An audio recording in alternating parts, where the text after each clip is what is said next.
विद्यार्थी मित्रांनो, कालचा अपूर्ण धडा आता आपण पूर्ण करून घेऊया.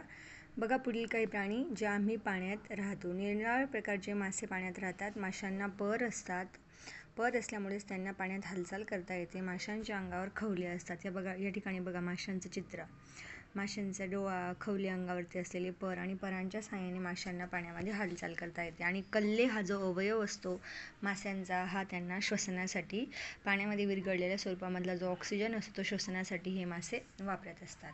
बघा इथे काय लिहिलेलं आहे. माशाला डोळ्यांच्या मागे कल्ले असतात. श्वास घेण्यासाठी माशांना कल्ल्यांचा उपयोग होतो. बघा, आम्ही सरपटतो. आता काही सरपटणारे प्राणी. सरडे, पाली आणि साप हे सरपटणारे प्राणी आहेत. सरपटणाऱ्या प्राण्यांच्या अंगावर देखील खवले हे असतात. सरडे आणि पाली यांना 4 पाय असतात. ते खूपच आखूड असतात. सापाला तर पायच नसतात. आता बघा, आम्हाला कीटक म्हणतात. कीटकांच्या गटामध्ये फुलपाखरू येत असतं. फुलपाखरांनाही पंख असतात, पण आपण फुलपाखरांना पक्षी म्हणत नाहीत.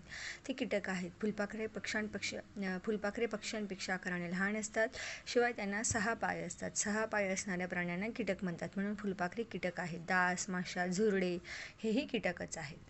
माहीत आहे का तुम्हाला काय? तर बघा पुढला मुद्दा. वटवाघळांना पंख असतात, पण त्यांच्या अंगावर पिसे नसतात. त्यांची पिल्ले आईचे दूध पिऊन वाढतात. ते कावळा, चिमणी, पोपट आणि कोंबडा यांच्याप्रमाणे पक्षी नाहीत. त्यांचा समावेश गाय, वाघ, हरीण आणि उंदीर यांच्या गटात होतो. That means mammals. वटवाघूळ, बॅट जे असतात ना, ते मॅमल्स असतात. सस्तन प्राणी आहेत ते.